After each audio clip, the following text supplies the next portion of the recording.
Hi, and welcome back to the online study of preparing for PPA certification. We're now on the third section of cameras, lenses, and attachments, which is section C. Section C says, use camera menu settings, and camera supports to create a quality image. Now there are 3 items from this section, and I believe there's 5 subsections, so we're going to cover quite a bit of information, but only 3 questions will appear on the exam from this entire section. Let's begin. Item number 1, knowledge of camera controls and settings.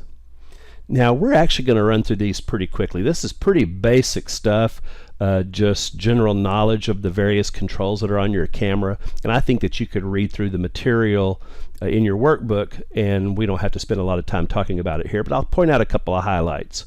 I just want to remind you that with ISO controls the sensor's sensitivity to light. In other words, by changing the ISO, we're able to reset the sensor and recalibrate the meter so that we can record images in a variety of lighting situations, from very dim, such as indoors or nighttime, to very bright, such as outdoors and in full sun. I would skim through the various exposure controls from manual to automatic to program, and the various aperture priorities and shutter speed priorities. Don't know that I would spend a lot of time here on this section. It's pretty basic common knowledge stuff, and I think if you just read through the materials you'll be just fine. There's also a section here on the creative modes. Now with these so-called creative modes, I wouldn't spend much time here at all, because for the purposes of CPP this really doesn't apply. These are really very automatic features for very novice camera users, and I doubt you'll see anything on the CPP referring to this part of your camera controls. Now there's a section here on white balance that we are just going to go over very briefly here, because a little bit later on in the study we're going to have a more in-depth conversation about white balance. But just know that you have white balance controls on your camera that allow you to correct for various lighting situations that you'll find yourself in. As we all know, light has color, and so if we want to render accurate color, we kind of have to reset the white balance on our camera so that the colors are recorded in the way we would expect to see them. So I would have a basic knowledge of the fact that you've got some icons that are fixed white balance settings. You've also got perhaps a Kelvin setting, which would allow you to dial in very specific white balance settings, and you've got some auto white balance and some custom white balance settings. Again, this section, not really a lot to talk about, because we'll talk a lot more about this here in just a bit. And focus. You know, those are pretty obvious camera controls, but it might be important to note that you also have the option to use back button focusing, and maybe recognize some situations where back button focusing might be to an advantage. So again, I think you just read through the materials, and I think we're good to go here. In this section, maybe there's a couple things to talk about. Let's start with mirror lockup. Mirror lockup is a feature that allows you to literally lock up the mirror in place so that during slow shutter speed exposures you don't get blurry images from the movement of the mirror moving up and back down. So mirror lockup holds it in place. You take the exposure, you turn mirror lockup off, and then the mirror goes back in place, and then you can recompose your next image.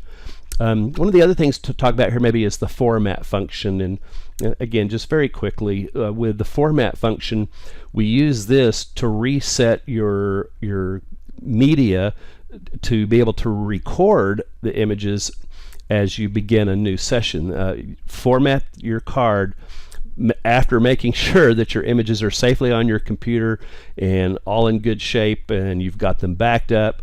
Once you've done that, you can feel secure in taking that card back into the camera and then formatting that card.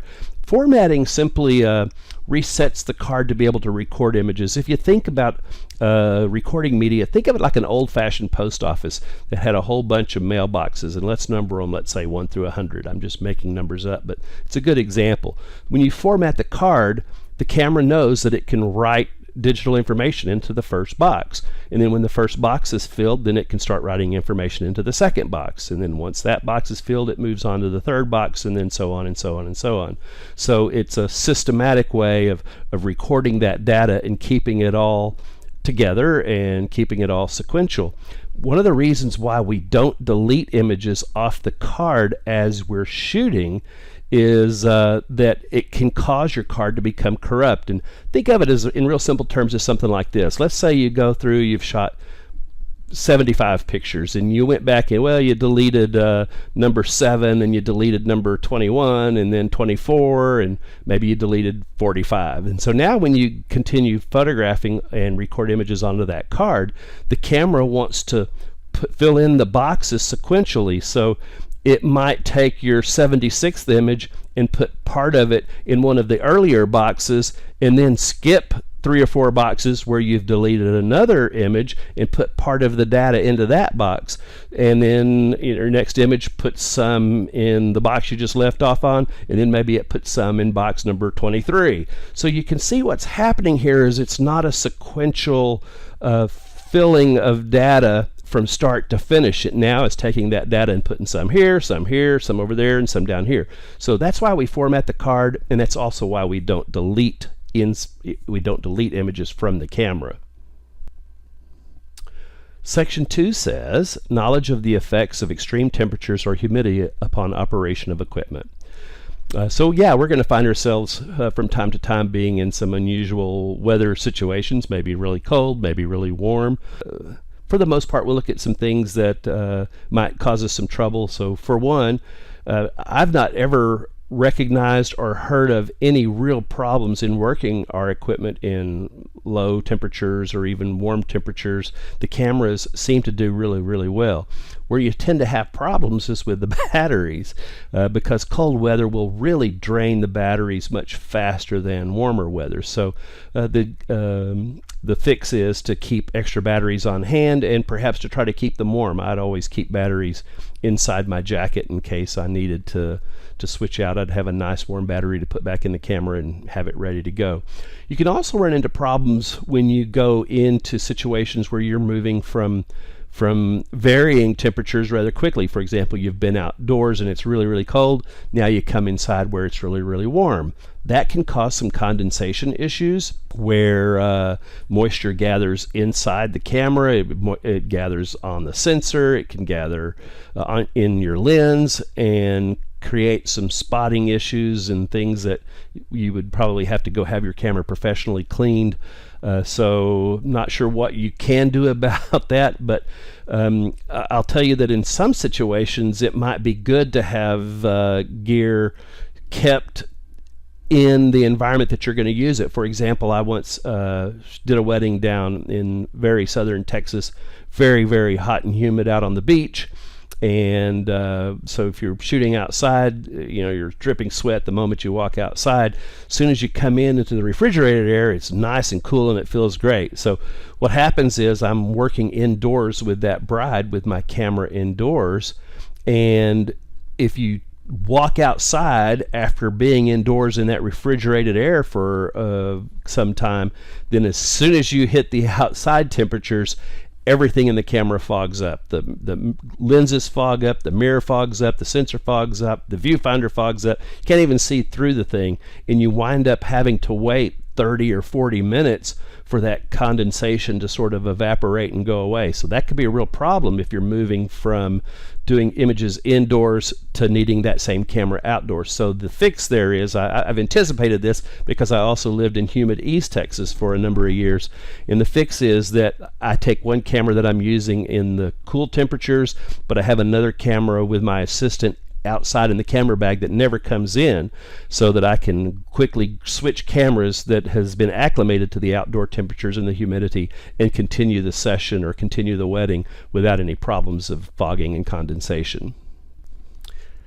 Other fixes that you would want to deal with would have to do with maintaining battery life. So turning the camera off when you're not using it for long periods of time, and avoiding the focusing for no reason. When you press the shutter down halfway to focus, you're activating the energy from the battery, and so if you don't need to do excessive focusing or unnecessary focusing, just don't do anything that's going to cause your battery to drain quicker than it has to.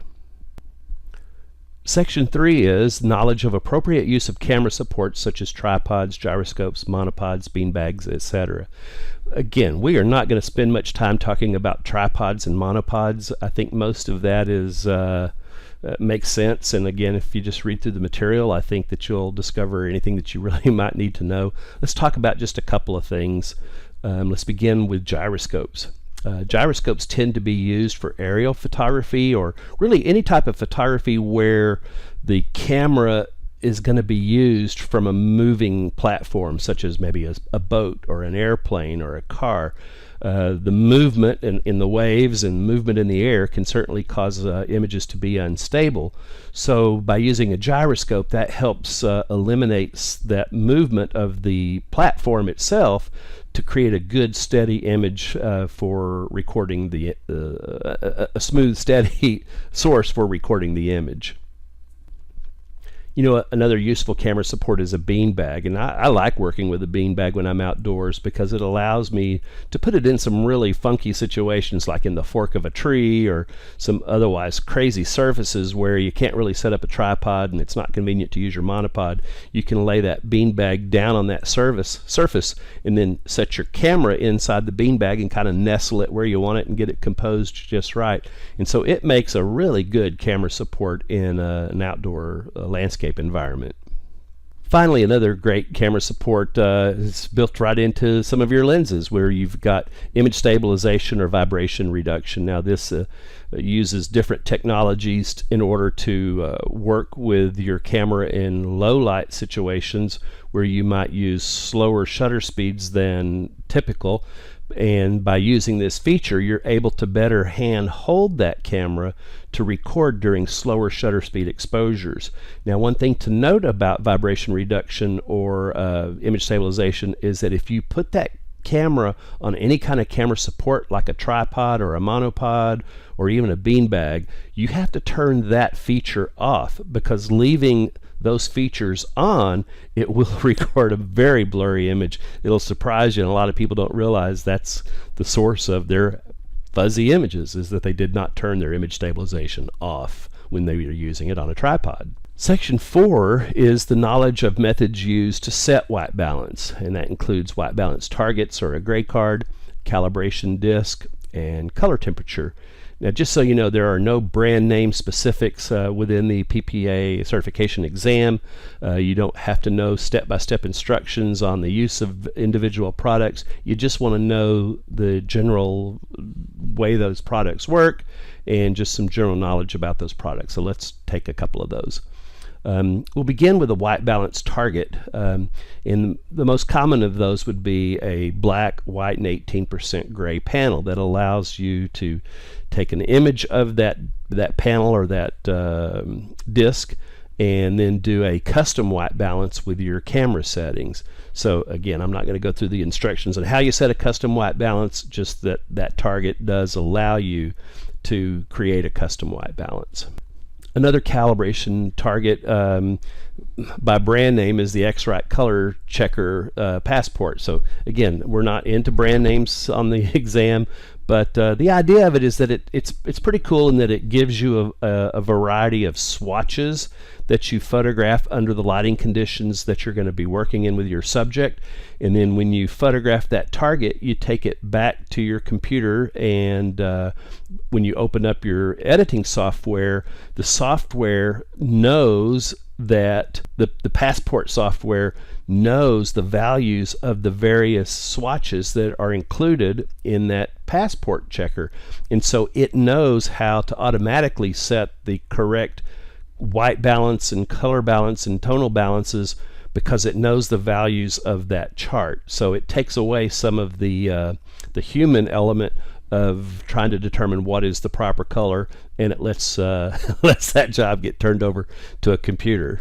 You know, there's also a calibration disc that you can put over your lens, and just important to point out that when you use that type of product, that you're not pointing the camera towards your subject to get your white balance readings. You actually have to turn it around and point the camera towards the light source. So the light source needs to be falling on that disc, or the light from the light source needs to fall on that disc. I've seen a lot of people use that incorrectly. Let's say they've got the lights behind them and their subjects in front of them, so they put the disc on and they take a reading pointing the camera towards the subject. Well, that's not going to do it. The disc has to collect lighting from the light source for that to work. So my favorite of all the methods of controlling the white balance is to use the Kelvin settings in my camera. Now, not all cameras have a Kelvin setting, and that's too bad, because it's really the most customizable way of setting the white balance. And we'll talk a lot more about Kelvin temperature a little bit later on in the study, but it really allows me to dial in very accurately and very exacting white balance settings in my camera, where the icons give us 5 or 6 different options. You saw a house and a lightning bolt and some shade and a sunshine and a fluorescent tube, a couple of things, single settings where I could use to set the white balance. Well, with the Kelvin scale, we can actually set it from some cameras from about 2200 or 2800 all the way to 10,000 in 100 increments. So if your camera has the Kelvin scale from 2800, let's say, to 10,000, you've got 72 white balance settings by using the Kelvin scale, whereas if you just use the icons, you've only got 6 or 7. So again, it's a much more exacting process to use the Kelvin settings in your camera to set the white balance. So we'll see more about this a little bit later on in the study, but this graphic's pretty good to explain what the various lighting conditions are for those icons. And so it might be a good idea just to understand those and understand what conditions you would use them. But here's maybe a better choice for you to really start grasping, and that's the Kelvin scale. This particular graphic takes us down from 1000 to 2000 degrees Kelvin, which represents candlelight, and then the 2800 to 3400 K range represents tungsten bulbs. That's your typical light bulb that you would screw into a lamp or a fixture. And then it goes through various settings through sunrise, sunset, fluorescent tubes, flash, daylight, overcast skies, and then heavily shaded or heavily overcast skies. And you can again know that that your camera does this in 100 degree increments. So let's say if we look at fluorescent lamps from 4000 to 5000 K, there's actually 10 settings in there, because you've got 4000, 4100, 42, 43, and so on. And so again, you're able to better use exact settings or more precise settings to be able to color correct for the situation that you're in, because color is not just one color, it changes. Daylight changes as the sun comes up and goes to noon and starts coming back down. So it's not just 5500 K outdoors when the sun's out, it actually moves through a whole range of color temperature settings. So this is why I really prefer the Kelvin scale. The final item under section C is item number 5, which is knowledge of the impact of file size and format. So TIFF, JPEG, RAW, etc. on the final image. Now, when we went to the very beginning of this study, we talked about shooting in various 8-bit modes or 12-bit mode or 16-bit modes, and how when we moved from 8-bit mode to 12-bit or 16-bit mode, we drastically increased the number of colors that we are able to capture. And so that's kind of what this section is doing. It's kind of reinforcing what we learned in the earlier section. And so let's talk a little bit about the various file types, and you'll see where they're going on the exam with this. Simply put, a raw file is unprocessed data. This is data that's been captured by your sensor. It includes pixel data and metadata, but it's not an image file, it's a data file. And with this data file, you bring it into your editing software, where you make decisions about color, contrast, lightness, darkness, highlight, shadows. And once you've made those decisions and you save that file in some sort of image file format, such as a JPEG or a TIFF, then it becomes an image file, because otherwise it's just raw data, zeros and ones. Now, it's uncompressed data, which means to you, for example, if you have a 16 megapixel camera, then your raw file is a 16 megapixel file. It has a lot of data in it. It might interest you to know that if you have a 16 megapixel camera and you're shooting in JPEG mode, you're actually producing a 4 megapixel file. So we'll talk a little bit more about how that works in a bit, but if you want to get the fullest benefit from your camera, always shoot in RAW. Now, this is a good time to talk about lossless versus lossy files. With a lossless file, no data is lost. In other words, you have every bit of digital information that was available when that image was captured by the camera. These types of files include RAW, DNG, TIFF, and PSD. There's no compression with these files, so therefore they tend to be larger files. They're also not universally readable. However, it's important to realize that you have every bit of data that that camera was capable of capturing. With lossy files, there is data loss. There's data loss because of an effect of compression. And files that are considered to be lossy would include JPEG, PNG, and the GIF files. They tend to be smaller files. They're easy to share, but you've lost data, and that's important to note. The way this kind of works, if you think of a lossless file as being something like a sponge, we take that sponge and we put it in the sink and we get it all full of water, and then we take that sponge out of the water. Now what we have is all of the data that was collected in that file. It's lossless. We have everything. But if we're going to compress this file and be able to put more images on a card, or to take up less space, or to be easier to manage, what we're going to do is we're going to squeeze that file or that sponge. And when you squeeze the sponge, what are you losing? Well, you're losing data. You're losing data for the sake of being able to make that file smaller and to be able to have more images in a storage space, or to be able to send them quicker across online platforms or via email. Is that worth it? Depends on what your final use is. But when it comes to editing the file, you would like to have every piece of digital information that your camera was capable of capturing. That's why you want to capture in RAW. With RAW files, obviously you have maybe the inconvenience or the task of having to process those files into image files or into JPEGs.